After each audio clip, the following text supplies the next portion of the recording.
We are going to move on to item B. I'm going to turn it back over to the city manager.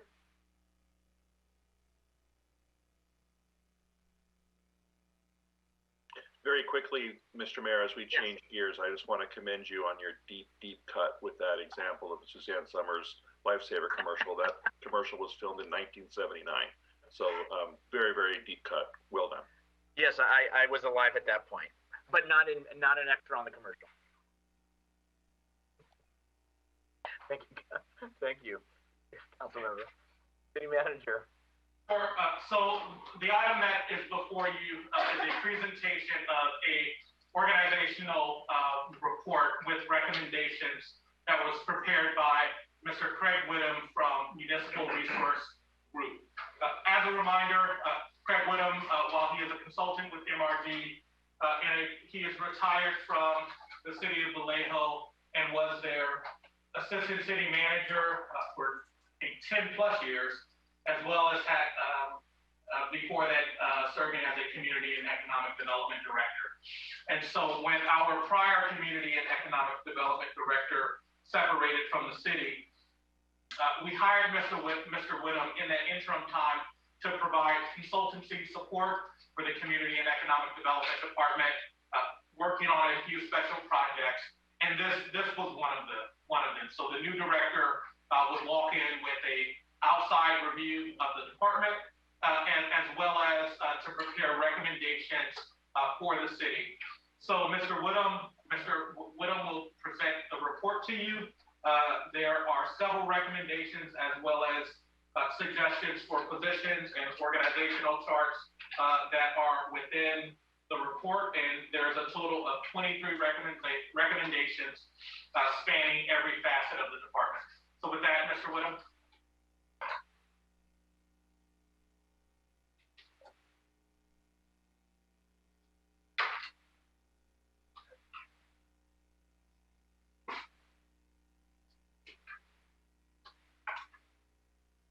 Thank you, Mayor and members of the council. Switching gears here, I will give you a little bit of a background on my experience and approach for the project, and then move relatively quickly through the recommendations in the white paper. As Jovan described, had a 30-year city government career with the cities of Vallejo, Fremont Redevelopment Agency Director in Fremont for a few years, and the city of Berkeley. I started as an analyst, moved up to a manager, and then director of community development, and then assistant city manager. So I've kind of seen community development departments from different angles. My objective in this report is not to provide a 70-page document that sits on the shelf, but to focus on recommendations in 4 categories that could be useful to the manager, new director, and helpful to the city council as it thinks about economic development. I enter these type of projects with a keen focus on employee perspectives. I was in local government enough to see a lot of consultants roll through that didn't talk to employees to get their ideas, and made it a point to speak with every employee in the department, as well as at least one former employee. So high level takeaways from the my review is that enhanced customer serving website information is very important. As we sit today, really even enhanced with the pandemic, most individuals, be they residents or prospective investors, businesses, look to your website as a place to get information about fees, about permit processes, and about how to talk to someone to get answers. There's a lot of work to be done on your website. I think staff acknowledges that. My understanding is that there's a reboot plan for next year. I would just emphasize that is very important from an economic development perspective for both your existing businesses and prospective investors. The second high-level takeaway is tools on the website that allows business to be done more efficiently and your staff to work more efficiently.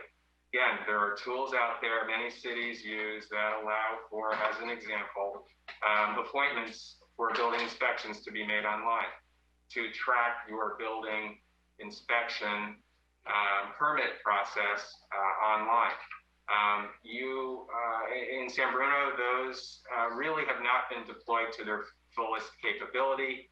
I think the challenge is that you have a very lean staff, you have a fairly enhanced level of activity. So these type of process issues just haven't been addressed. So your systems that are in place that communicate to prospective investors are lacking, frankly. And then clear documentation of permit processes.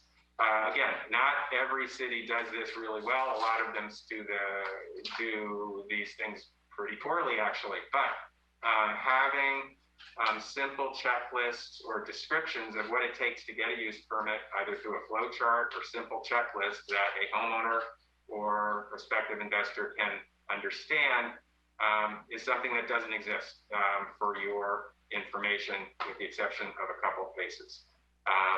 So those are kind of the high-level issues. They really focus a lot on technology and customer service, making it easier for customers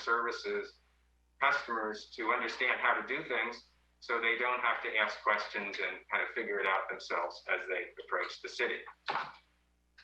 So the way I kind of look at this type of a project is through four categories. First is staffing, culture of the organization. Second is customer service, processes, and technology. So let's start with staffing. It's interesting, when I started the project, I was provided by the then interim, now full-time director with a list of 72 projects that the former director had put together that are currently being worked on by the department of several people. The projects didn't have timeframes, they didn't have budget costs, and they didn't have who was assigned to the project. My first advice to the department was, be real about what you can accomplish and do it well. And 72 projects were not going to be accomplished this year. And so my general comment to the department, and I guess to the city in general, is with so much development activity flowing through, be realistic about what a staff can accomplish, and be clear to the developers in terms of what the time frame it's going to take to accomplish those. Communication with the department employees.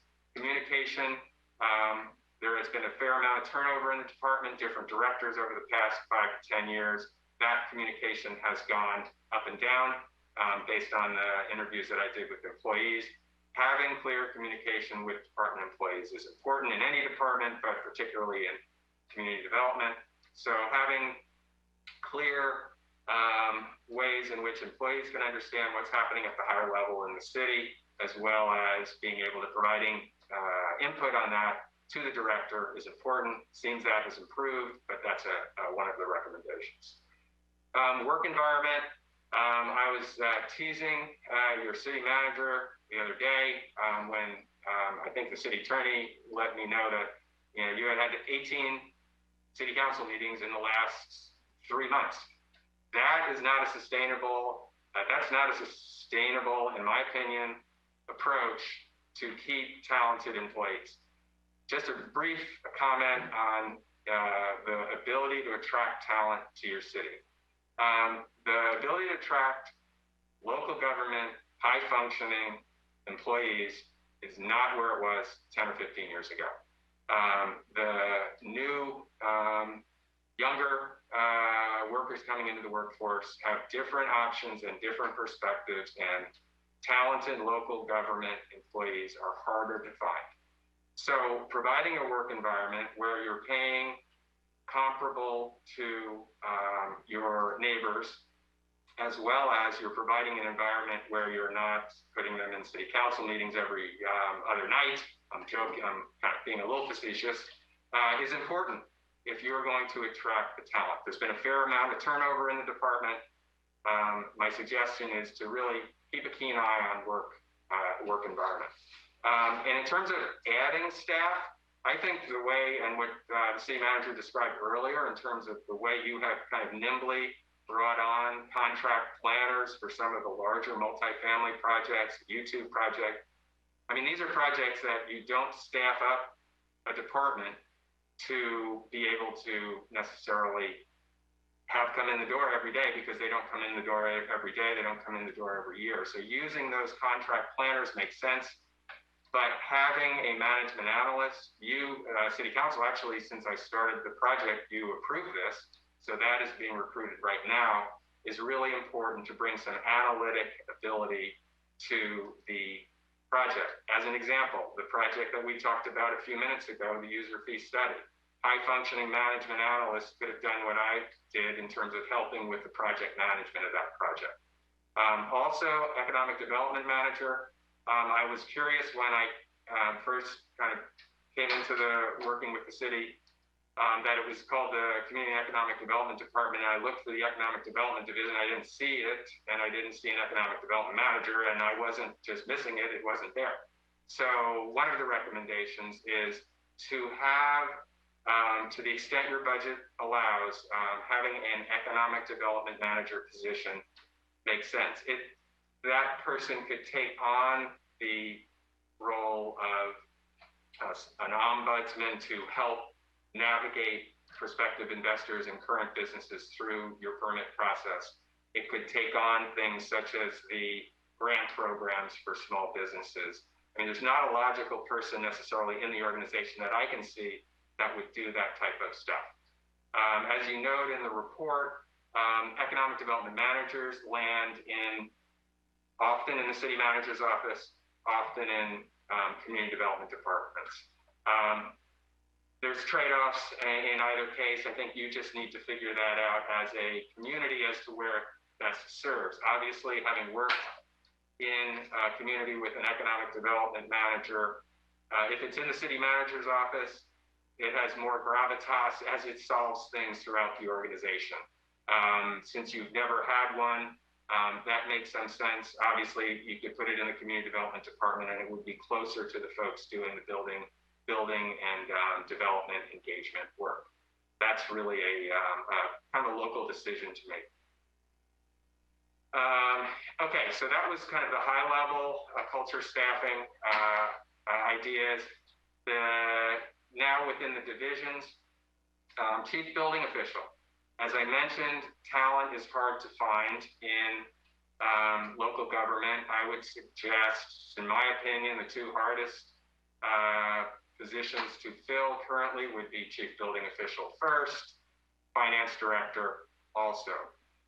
Police officers, I'm talking about department heads, but chief building official, the talent for chief building officials is very thin. The turnover is significant. You currently have a model where you are hiring a contractor to fulfill that role. If you go out, you have a vacant position, if you go out, recruit the position, and you aren't able to do really good work and get lucky and find someone that you believe is going to come in and willing to work at your current salary and benefits, my suggestion would be to produce an RFP, request for proposals, and find a firm that can provide that service. You have one now, there are others out there. I don't think you should just continue with the current firm. I have had very good experience with your current CB chief building official, but just as a matter of best practices, going out with a request for proposals to see what other firms could provide makes sense as well. If that happens and you have a contracted chief building official, the suggestion is to change your senior building inspector to a supervising building inspector. A contractor can't supervise and give performance evaluations to your line building division staff. So that would need transitioning that position to a supervisor position. That would report to the director. Couple of other staffing recommendations. Again, budget is it's very challenging for most cities.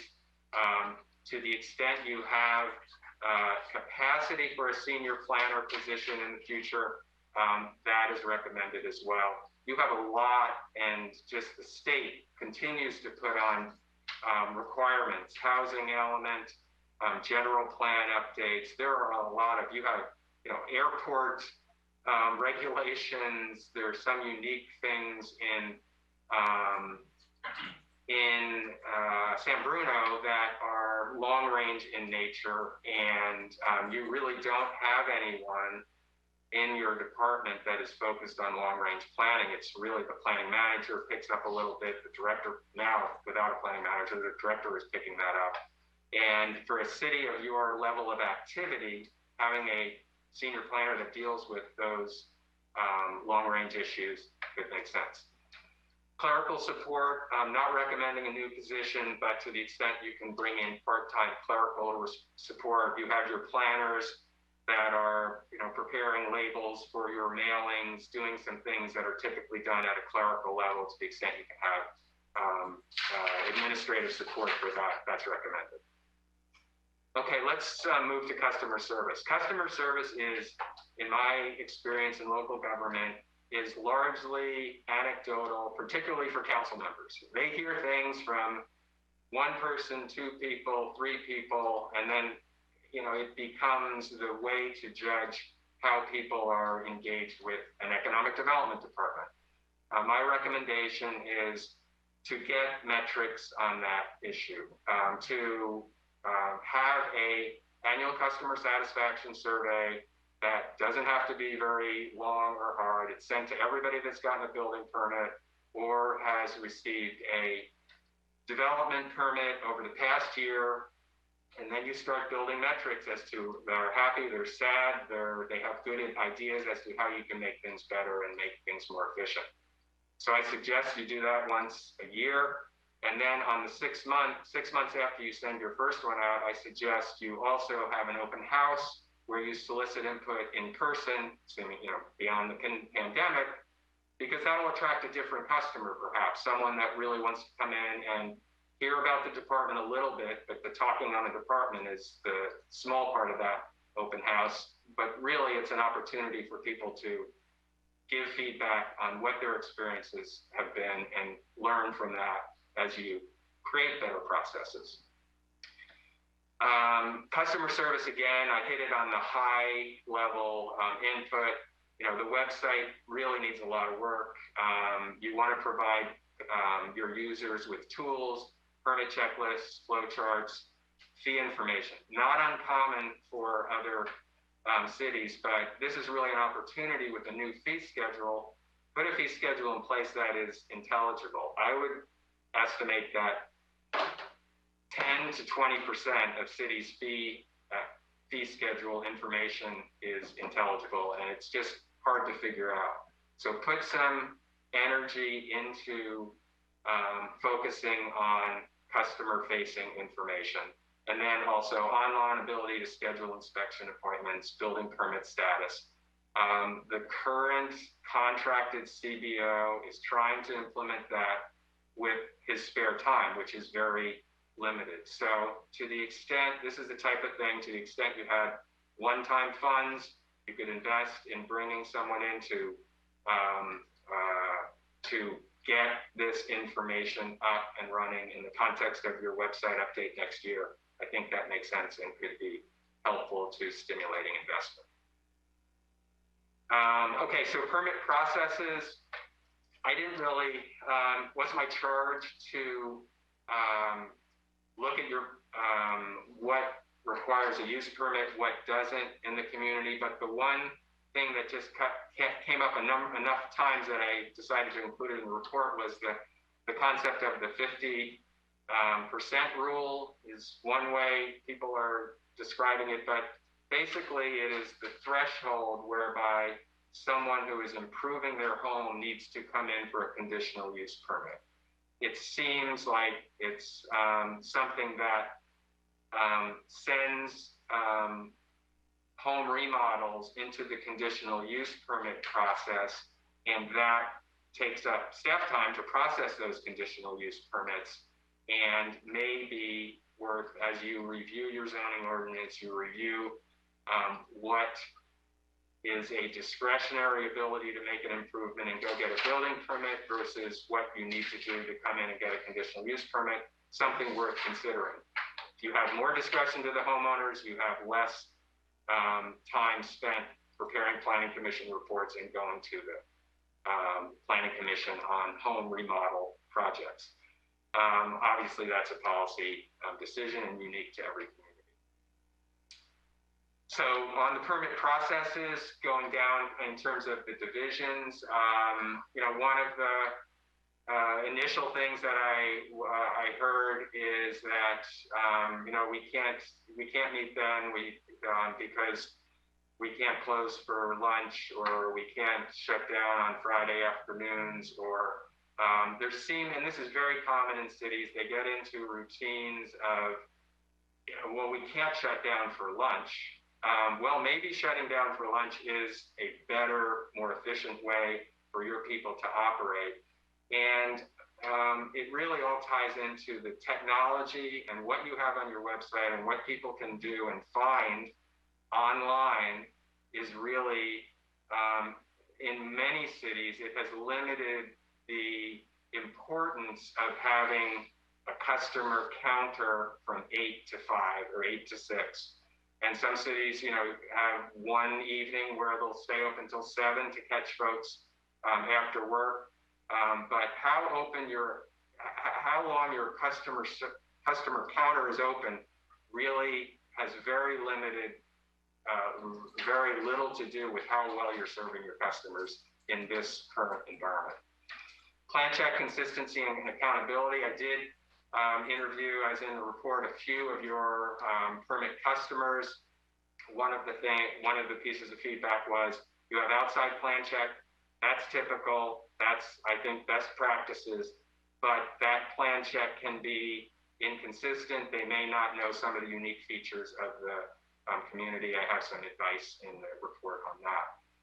Conditions of approval when large projects come through the community, they're currently not in a digital format where Public Works and Planning can all share them, understand them, agree on them. And having that in place and having a conscious conditions of approval list will limit the times that you have inconsistent conditions of approval for the same type of project. That seems to happen, and it happens in other communities as well, but having a conditions of approvals list, which is typically very long, and then you just carve out the conditions that are relevant for new projects is recommended. Commission committee meeting frequency, not my position to say how often your commissions or committees meet, but a little bit back to my comment on how often you all meet as a city council, ensuring that the commission and committee meetings are for action items and giving staff flexibility to work with the commission and committee chairs to say, hey, we're going to meet quarterly this year, as opposed to if it's on a schedule that has been in place forever and it just continues to that schedule. I think it sounds like that's being done in most cases, but again, you're just trying to find a balance where you're allowing staff to do its work and commissions and committees provide their important input, but not having them meet if they don't have something to meet about. This is one that gets, in most cities that have a bicycle and pedestrian advisory committee, it's like a ping pong ball with Public Works saying planning should do it and planning saying Public Works should do it. It's currently in planning. Considering moving that to Public Works, since many of the policy decisions and administrative on bike and pedestrian safety issues are infrastructure issues versus planning issues. Finally, on the technology side, I don't need to say it again. It's an important point. Website content functionality. Another point, as you may have noted in your, you've had this technology fee not increasing, I don't believe, in your building permit. That's best practices. That allows for you to get a revenue stream to ensure that you are able to digitize your plans, ensure that your building division and planning staff have proper hardware, current technology with which to accept online applications, ensuring that technology fee, typically, again, this is an issue that happens in many cities.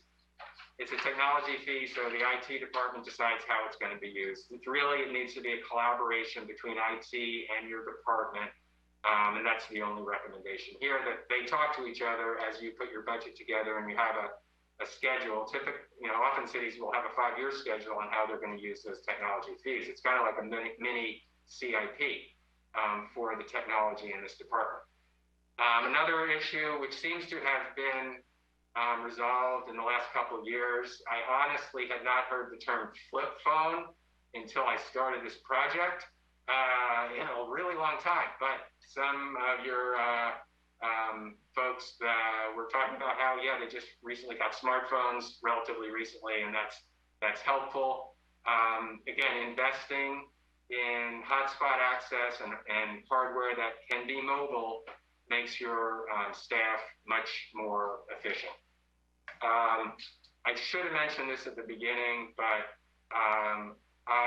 your staff was very forthcoming. The way I approach these projects is when I interview everyone, I give them 100% confidentiality. I encourage their candor. They were candid, and they were very responsive during this process. So I want to compliment your line staff in these divisions. Again, finally, on the technology, this is more on the divisions level. eTrackIt and Central Square are new technologies that are not at the current, they've been basically, I think your staff understands what they need, but it's just been slow to implement. This allows for internal tracking of projects to allow more efficiency in meeting your developer needs.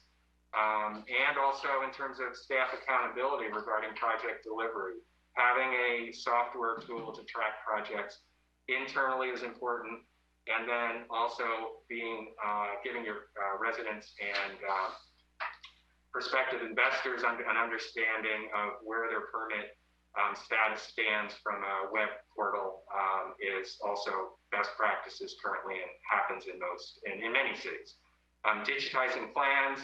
Again, good use of those technology fees, taking all your plans, getting them into a digital format. That's good one-time money, a good time use of one-time money. And then you set the standard in place, have your scanners, and just set that as your new business model. So that concludes the report, and happy to answer any questions that you have.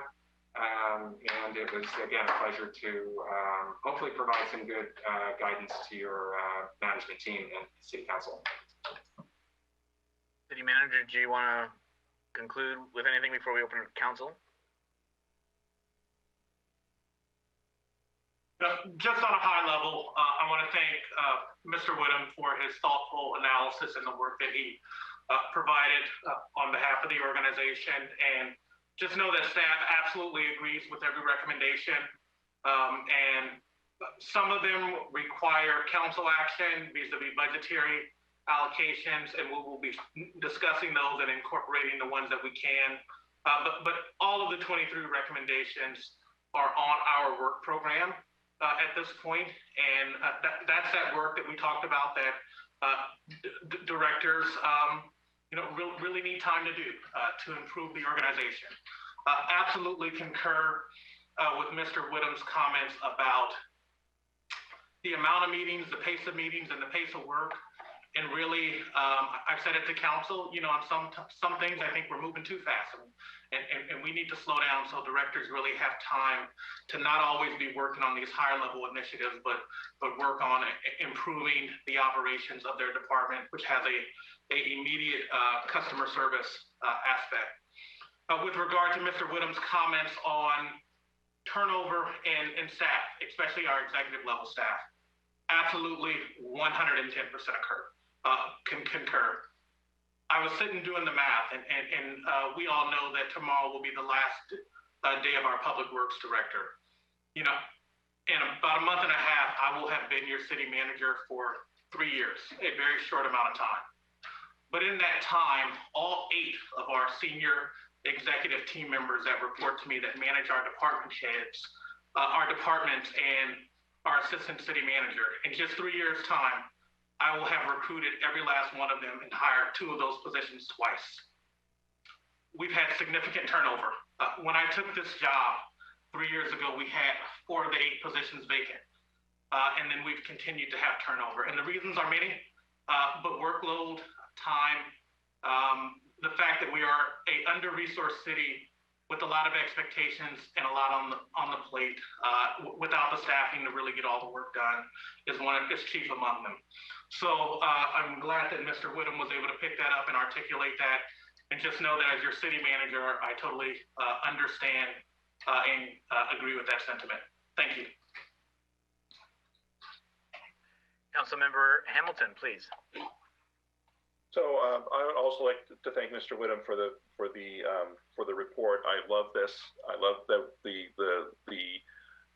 whole idea of just comprehensively looking through at a department and where it can be improved, instead of, especially in a place where we are now, where we're so depleted and are going to need to build back, that we're not going to just build back what we had before, that we're going to improve as we build back. That's great, and I support it. I especially love the focus on customer service, and how moving as quickly as we can to online how much that can improve customer service. In my own professional life, I run a large customer service organization, and it's always number one. It's always the number one priority above all. Above in where I am in IT, we're always measured on how many tickets we close, but I'm much more interested in how people feel after we close those tickets. Are they happy with us? And building a culture where everybody thinks that way is the holy grail, in my opinion. And I appreciate that this report reflects that. Regarding the specific positions, it's no one here is going to be surprised that I'm going to talk about the economic development director. We really can't understate how critical it is that we staff this position here in San Bruno. I would leave it to the city manager's discretion as to whether that position belongs in the city manager's office or under building and planning. The recommendation to move BPAC under public works, that makes sense, given that many of the recommendations that come out of there lead to public works projects, and also BPAC is a subcommittee under the TSDC, which is part of public works. So it just seems to make sense. And then just lastly, regarding both the economic development director position and all the other positions that we need in order to bring the department up to speed, I just want to say to my colleagues and to everyone that we need to do everything that we can to make staffing these positions a priority. I don't want us to leave here saying, "Yep, even outside consultants agree that we're woefully understaffed, but we have no money, so oh well." This is something that we desperately need to address as an organization. And I know we're not taking any action, so I will leave my comments right there. Thank you. Thank you very much. Councilmember Salazar, please. Thank you. So I just wanted to say, I was really looking forward to seeing this report. Doing a staff analysis was one of the strategic initiatives I had brought up last year. We were able to take it off the list. We knew this was coming. So I don't think there were any surprises. And it is good to get reinforcement on all of the things that we knew we had to fix. And having an outside perspective is always valuable. And I think that that's what we have here. So I definitely agree with the recommendations and the findings, and definitely appreciate staff initiating this and having this report to help us as we plan the future of this department. So thank you. Other comments? Vice Mayor Medina. Yeah. First off, thank you. It's a whole lot of work that's going on, and did you say 18 meetings in 3 months? Is that what was said? I was quoting the city attorney, so if the math is off, that was his, I think that is number. No, it's close enough, and let me tell you, I'm sure all the council members' families are feeling that, but there is so much going on right now. There's so much work that needed to get done. Trying to do a council priority setting, council policy and procedure manual. The city's 100 years old, and we don't have a policy manual for how council is supposed to interact. But it all needs to get done, and it's incredibly stressful for staff and time consuming. And so in the one department that we know we need to, that's our financial engine in there of getting permits approved, getting projects approved. And so how many 72 projects, or was it 70 projects that they were tracking when you first got in there? 72. Yeah, I mean, that's incredible. Handled by 3 or 4 people, right? And then being realistic on how we're going to get that work done. How are they going to get that work done to get it to a planning commission that gets it to the council for approval?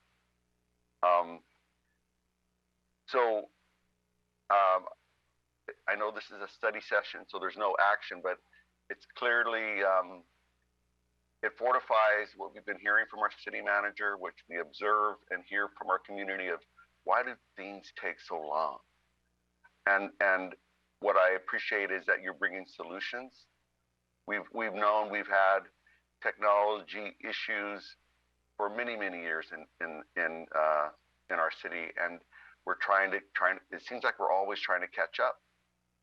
And our financial sustainability project brought on by our city manager was a key first step, and we're finally getting to the end of that, but we're realizing we still have so much to do. So the economic development manager, of course we want that. Well, all these different projects have costs, right? All these different things that we want to do have costs, and it's a huge task for our city manager in dealing with all these different things with new staff and new ways of doing things, and the need for metrics. It was clear, surveys on how you don't know how you're doing unless you ask people. If you ask the person next to you, hey, how you doing? Hey, we're really busy. But if we can get those metrics in and surveys after somebody gets a permit, I wouldn't wait a year. Because after a year, you kind of already forgot. You're kind of like, oh, forget it. I don't even want to respond. But the moment that you've got your permit and it gets signed off, hey, how were we doing for you? How did the building department handle you? Were you comfortable with that? And we're still going to have to address having more staff, right? To have more staff, we need more money. To get more money, we need to get more projects. To get more projects, we need more staff. So it's this big old circle. So I think with this priority setting and with the budget coming up, we're gonna start addressing those things. The 50% rule, they were talking about that rule when I worked here 7 years ago. And how do you increase it to 60%? How much bigger can your house get before you have to go get a conditional use permit? Great question. Not surprised that we're finally getting smartphones, and hopefully that'll all work out. and how we have a building official with the inspectors and bring in contract staff.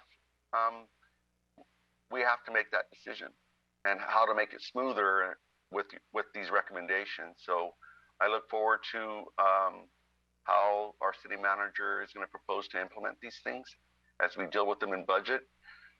And I know we're asking a lot of staff, and I know we're asking a lot of our city manager. We are here as a result of the planning or lack of planning in the past. And we are now on the cusp of a boom in development in San Bruno, with more things to come. With Ingval building a new housing there in Crestmore, and it just continues on and on and on. So I know I'm talking too much. I want to acknowledge again staff and thank you for the report. I'm excited and cautious that as we're moving forward, that we're pushing too much, but we have to be a little bit more strategic in what we can actually do and what we can actually afford. So thank you. I'm done. Councilmember Mason. Thank you. I wanted to, I guess, first I wanted to just thank staff for their honesty. I think that it's really important that staff feels that there's trust when you're having these assessments. And I think that my only problem with assessments is if we don't plan to follow up on the findings. So I know I've been very clear from the beginning that we need an economic development manager. So I look forward to seeing that in the budget. And the other items I think that are really going to be for the city manager to assess with his own team and bring back in the budget, because we're only seeing one department, which I think every council member here has supported throughout the year to find the positions that are needed for this department. So I look forward to seeing the budget recommendations and taking this analysis into account. I do just want to ask, from my understanding, the consultant, the average employee nowadays is staying at a business within these younger professional age groups between two to 5 years. Are you seeing something different in the peninsula or in the Bay Area? No, I think you're spot on in terms of the younger employee is more likely to move, and that's something that the manager needs to prepare for. I think there is a little bit different, I don't have any metrics to back this up, but my sense is that young employees that come in to an organization that are into public policy and local government may have a little bit more interest in staying if they see that there is an opportunity to grow with that city. San Bruno, as I talked to folks when you had your planning manager or your management analyst, I circulated it to my network saying, it's a super exciting time for the city. I mean, you have these development projects that are very interesting. You have an older community that is transitioning. I mean, it is from a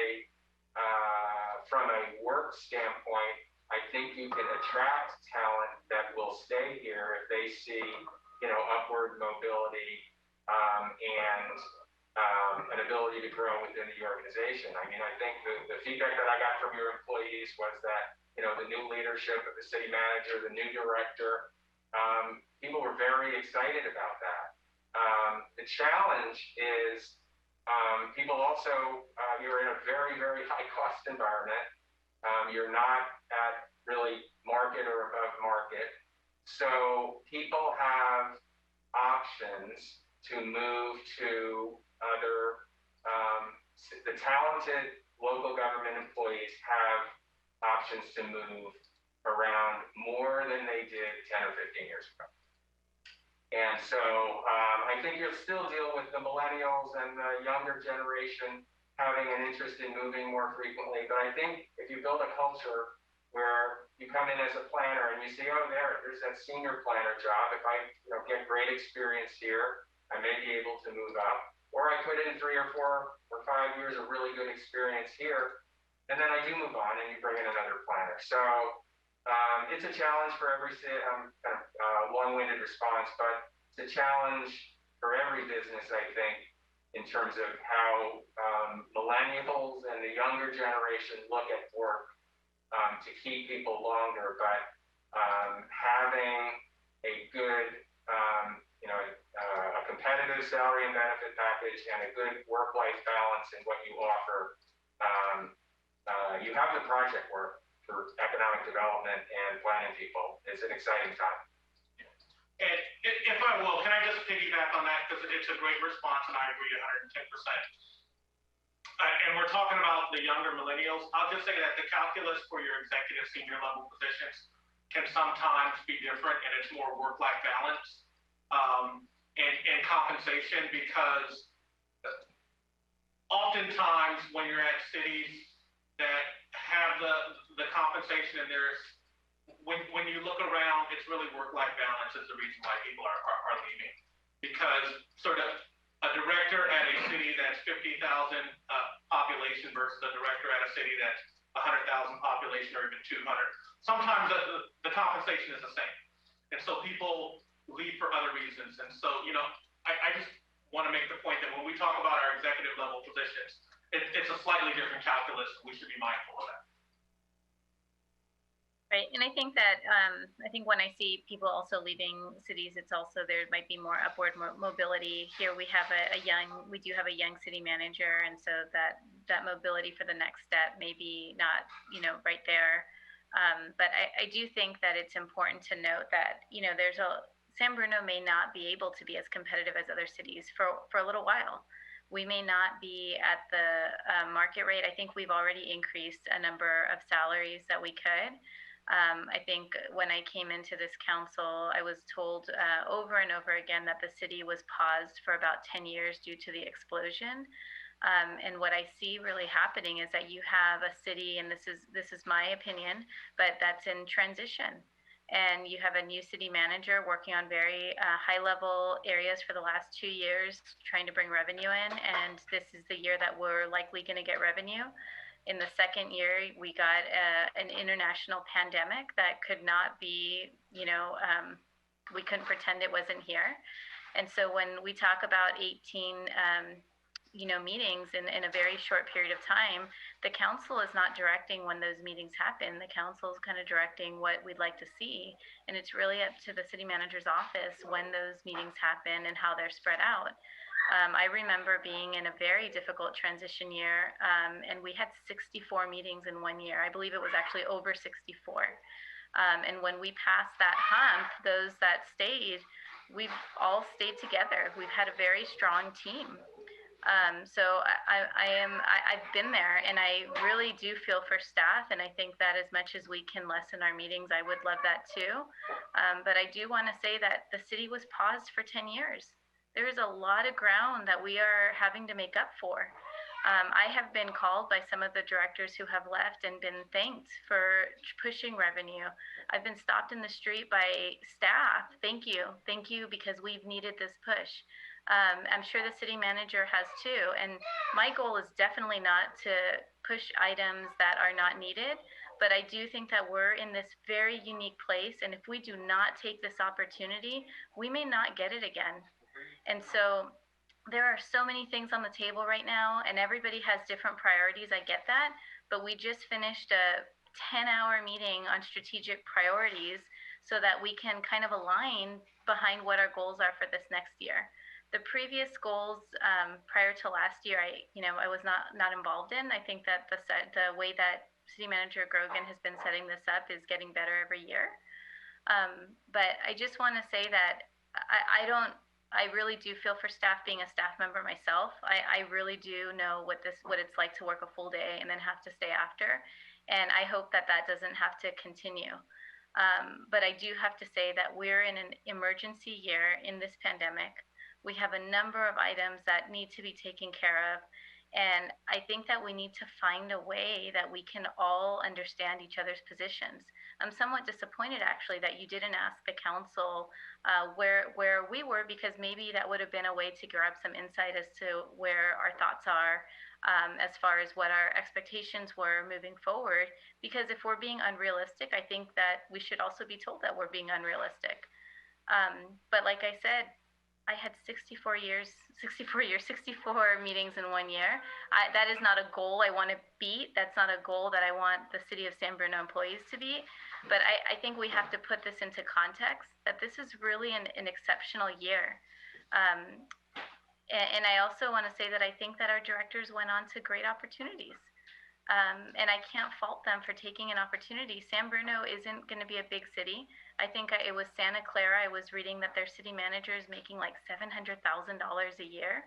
You know, we are never going to make that. We are not going to be paying our city manager. No offense, City Manager Grogan, but you know, close to $1 million practically. We're just not that size city.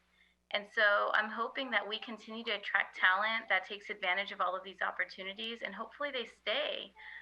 But I just don't feel like we're in a position right now where we're settled. We're growing, and I don't think things are going to slow down anytime soon.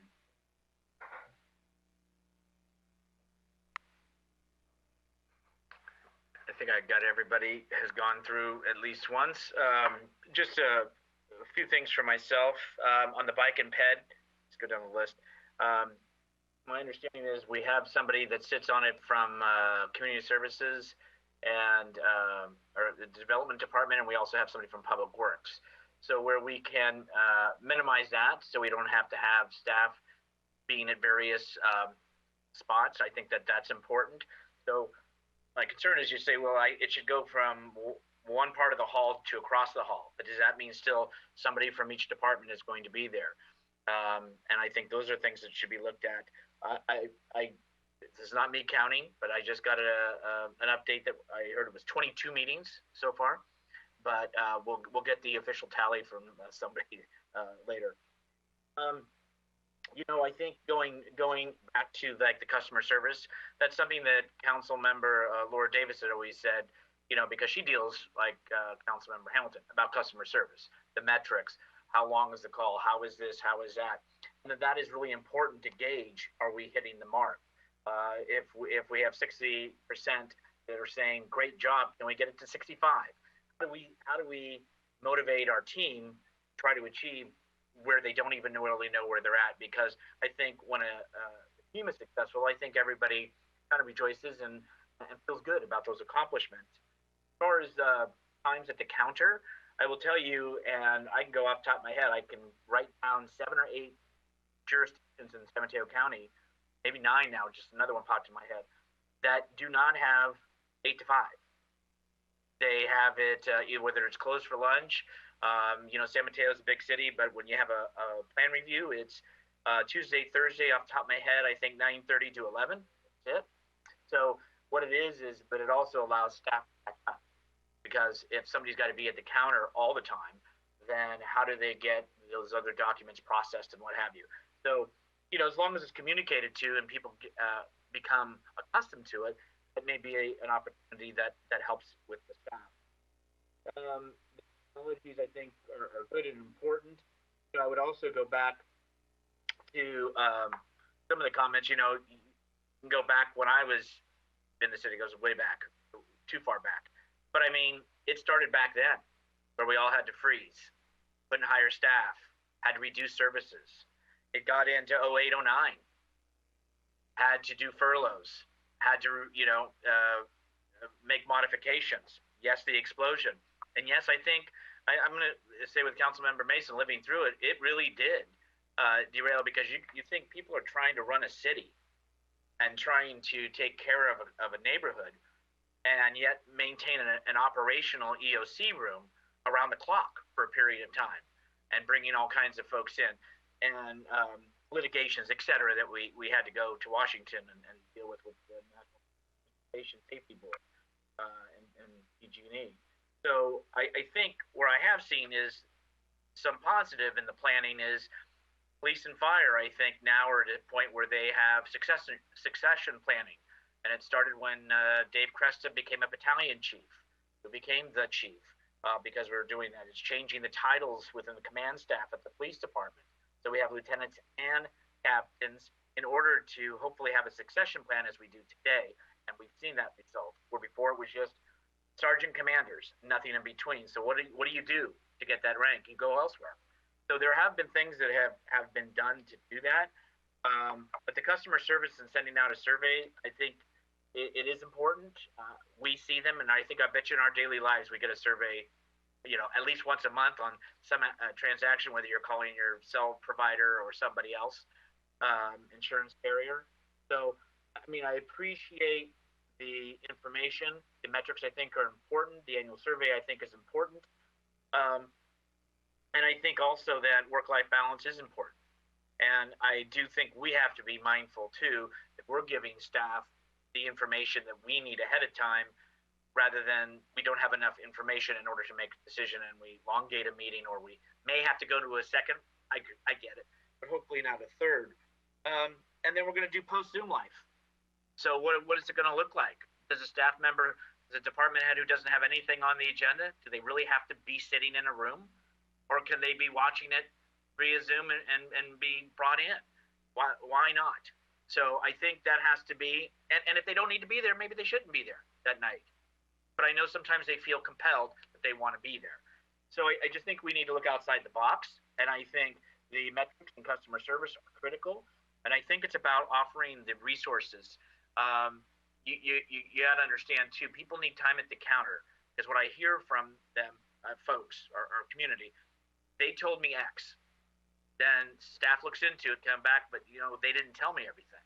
They left out A, B, and C, and so when they came back, they're now frustrated, and now they're having to do more work. So there's got to be some kind of connection. Hopefully, we can make to help community, because if you're not a licensed contractor, let me tell you, it can be frustrating. And even if you are, sometimes getting your permit processed can be challenging too. So every city is different as far as its requirements. Those are some of my comments for now, and Councilmember Mason. Sorry, I also wanted to make a suggestion, so I am not just believing my own frustrations from, I'm recalling my year of all these meetings. That was very difficult. What I wanted to say was that a suggestion too that I've seen other agencies do, maybe not municipalities, but something maybe to look into, is to take your slowest day of the week and close that day, so that staff has that opportunity to catch up. The community will catch on. The community will find out that every Wednesday or every Thursday is closed, so that staff can catch up with their work, and word will spread. But just a suggestion, because I do know that the planning division's workload is very high right now, and it's something to think about that I would definitely support.